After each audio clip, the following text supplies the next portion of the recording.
বিসমিল্লাহির রহমানির রহিম। মাশাআল্লাহ, মুরগিকে ধান খাওয়ানো হচ্ছে। প্রতিনিয়তই নতুন নতুন খাবার খাওয়ানোর চেষ্টা করি, যেহেতু বাজারে ফিটের দামটা অনেক বেশি। ফিট কিনে খাওয়ানো অতটা সম্ভব হয় না সব সময়, তাই যে আমি ব্যবস্থাটা করেছি,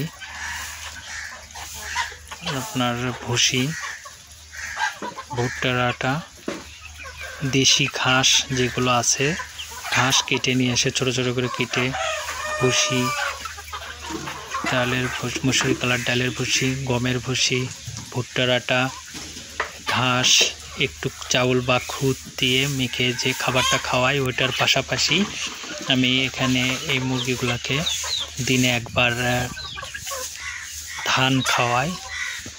দেখুন, ধান, আজকে ভিডিওটা ধান খাওয়া নেই অবশ্য।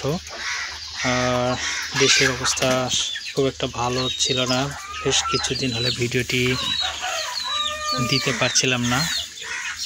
দেশে ইন্টারনেট ব্যবস্থা বন্ধ ছিল একদম। দেশে একটা ছাত্র আন্দোলন, বৈষম্য ছাত্র আন্দোলনের কারণে ইন্টারনেট বন্ধ থাকার কারণে ভিডিও ছাড়তে পারিনি। বিভিন্ন কারণে আর কি ভিডিও করাও সম্ভব হয়নি। তাই আজকে একটি ভিডিও আপনাদের মাঝে নিয়ে আসছি। এগুলো ছোট ছোট বাচ্চা, এখানে এগুলো ধান খাচ্ছে।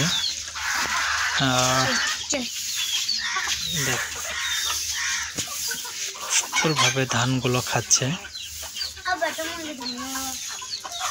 দেখেন এই সাদাটা, দেখেন এই সাদাটার একটু মাথায়, এই যে দেখেন এই সাদাটার মাথায় একটা খোপাও আছে।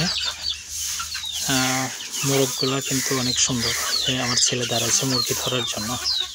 একটা মুরগিকে ধরবে, মুরগি ধরেও মানে দেখবে হাতে নিয়ে একটু চেষ্টা চালাচ্ছে ও মুরগি ধরার জন্য। বসে পড়ছে। এই যে দেখেন আরও কিছু বাচ্চা নিয়ে আসা হলো খাঁচাই করে, সবগুলোই দেশি মুরগি। আর মুরগিগুলো বর্তমানে আমার যে মুরগি আছে, এখানে ডিমের মুরগি নাই বললেই চলে। এই দেখেন মুরগি ধরার জন্য হাত দিয়ে করছে, যে কোনো মধ্যে একটাকে ধরে ফেলবে। এই যে দেখেন ধরবে, ধরতে পারবে না। সব মুরগি চলে গেল, আবার আসবে মুরগিগুলো, বেশি দূরে যায় না। যতক্ষণ পাশে থাকবে এখানে খাওয়ার জন্য, ওরা সবগুলাই হাতের কাছে বা আমার কাছেই থাকে। শুধু ডাক দেওয়া, দৌড়ে চলে আসে সব মুরগিগুলা। যে আমার আম্মা আবার ছোট বাচ্চাগুলোকে খাবার দিচ্ছে। এগুলোকে ফিড দেওয়া হচ্ছে অবশ্য, সোনালি স্টার্টার ফিড। এই ধরে ফেলেছে মুরগি। এইটারে কিন্তু মাথায় খুব সুন্দর একটা খোপা আছে। এখানে দুইটা মুরগির মাথায় খুব সুন্দর খোপা, এবং একটা মোরগের মাথাও খোপা রয়েছে, যেটা হচ্ছে এই লাল কালারটা হবে।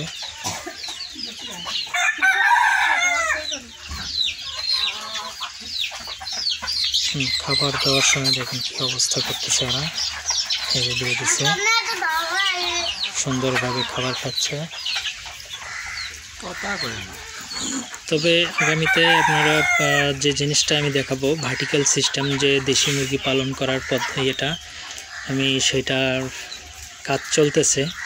সম্পূর্ণ কাজ হয়ে গেলে ওইটার একটা ভিডিও দেব। খাঁচা কিভাবে বানাইছি, খাঁচার মাপ কত ইঞ্চি বাই কত ইঞ্চি, আপনার খাঁচার মাপগুলো করেছি, সব কিছু ডিটেলসে ভিডিও দেব ইনশাআল্লাহ। আপনারা সবাই, ও আবার একটা মুরগি ধরার চেষ্টা চালাচ্ছে, ও মানে ওর মুরগি ধরতে ভালো লাগতেছে,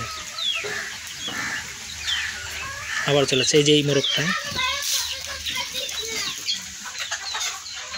দেখেন চলে গেছে সব ওখানে, আবার একটু ভাত ফেলে দিছে সব। বৃষ্টি হচ্ছে, কিন্তু বৃষ্টি হচ্ছে, এর মধ্যে ভাত ফেলে দিছে, দেখেন সবগুলো ওখানে চলে গেছে।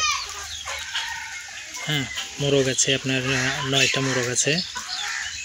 9টা ছিল, একটা জবাই করে খাওয়া হয়েছে, আর 8টা আছে এখন। আর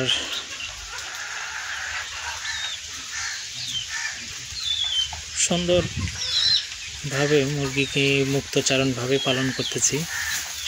নেক্সট টাইম যেটা করতে চাচ্ছি, খাঁচায় আটকে রেখে মুরগিটা পালন করব। প্যারেন্টসগুলোকে সব খাঁচায় রেখে পালন করব। আর মাংসের জন্য যেগুলো হবে, প্যারেন্টস থেকে ডিম নিয়ে যে বাচ্চাগুলো উৎপাদন করব, আমার যে নিজস্ব একটা ম্যানুয়ালি একটা ইনকিউবেটর আছে, ওইটাতে বাচ্চা ফুটাইয়ে এগুলো করব। এই যে দেখেন, এগুলো বাচ্চাগুলো অনেক সুন্দর আছে, বাট একটা প্রবলেম হয়েছে, এগুলোর চোখে একটা করে চোখ ফুলে গেছে। বসন্ত চেষ্টা করতেছি, বেশ কিছু দিন ধরে এই সমস্যাটা আছে। চোখে ড্রপ ব্যবহার করতেছি, সিপ্রো প্লাস।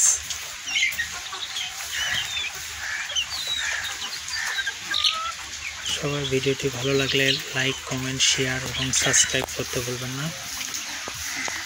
ধন্যবাদ সবাইকে। আসসালামু আলাইকুম।